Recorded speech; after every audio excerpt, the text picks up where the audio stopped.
Hello, Radhe Radhe বন্ধুরা, চলে এসেছি একটা নতুন ভিডিও নিয়ে। দেখো এখানে আলু ভেজে দিচ্ছি, তেলটা দিয়ে দিয়েছি। তেলটা হালকা গরম হয়েছে তখনই আমি আলুটা দিয়ে দিয়েছি। দেখো আলু ভেজে নেওয়া হয়ে গেছে। এখানে আমি পেঁয়াজটা দিয়ে বেরেস্তা বানিয়ে নেব। সুন্দর করে পেঁয়াজটাকে ভেজে নেব লাল লাল করে।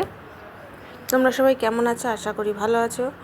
এই দেখো পেঁয়াজও ভাজা হয়ে গেছে, পেঁয়াজ তুলে নিয়েছি। তেলের মধ্যে তেজপাতা এবং জিরে ফোড়ন দিয়ে দেবো।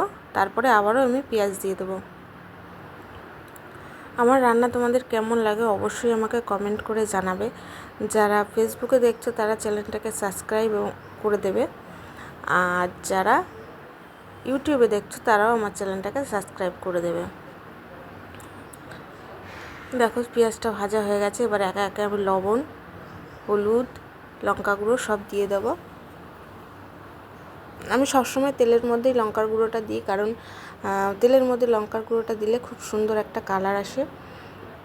তোমরা দেখো, আমার যারা যারা আমার ভিডিও দেখো তারা জানো যে আমি তেলের মধ্যেই আমি লঙ্কার গুঁড়োটা দিয়ে থাকি। দেখো ভালো করে আমি নাড়িয়ে নিলাম। এবার আমি আদা, রসুন, পেঁয়াজ, কাঁচা লঙ্কা, টমেটো দিয়ে পেস্ট করে নিয়েছি, সেই পেস্টটা আমি এর মধ্যে দিয়ে দেবো। মশলার বাটিটা ধুয়েও একটু জল দিয়ে দেবো। এইবার সুন্দর করে কষিয়ে নেব যতক্ষণ না তেল উঠে আসে।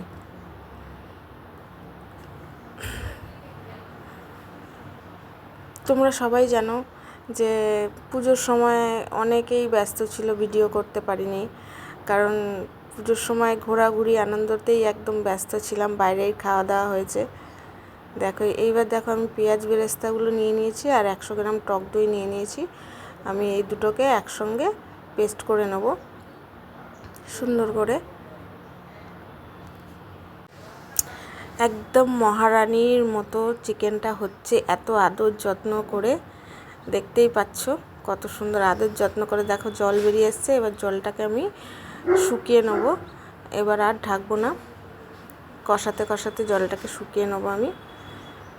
আর আলুগুলো দিয়ে দেবো, যাতে আলুগুলো 60% সেদ্ধ হয়ে যায় কষানোতেই।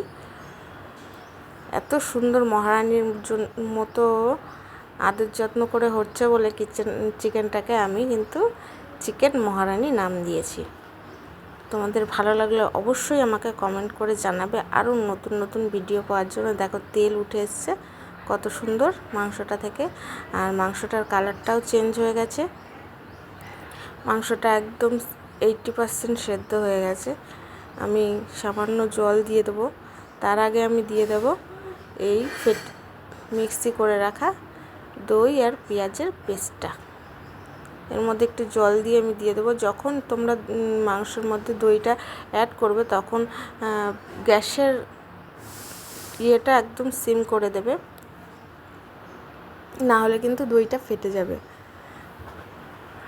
সবসময় যখনই দই দেবে গ্যাসের ইয়েটা একদম সিম করে রাখবে, তাহলে কিন্তু তোমাদের দইটা ফাটবে না, আরও কষানোটা খুব সুন্দর হবে। এই পর্যায়ে আমি একটু কষিয়ে নেব, কারণ দই দিয়েছি, দই থেকে একটু তেলটা বেরিয়ে আসবে। তোমরা দেখতে থাকো। দেখো কষাতে কষাতে আমি একটু জলও দিয়ে দিলাম।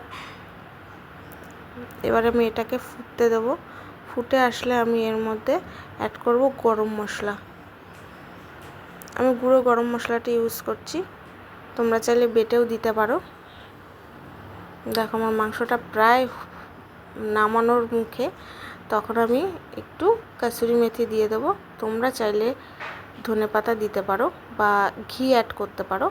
আমি এখানে কাসুরি মেথিটা অ্যাড করলাম, তোমরা চাইলে এটা স্কিপ করতে পারো। ভালো লাগলে অবশ্যই চ্যানেলটাকে সাবস্ক্রাইব করে দেবে। দেখা হচ্ছে নেক্সট ভিডিওতে বন্ধুরা।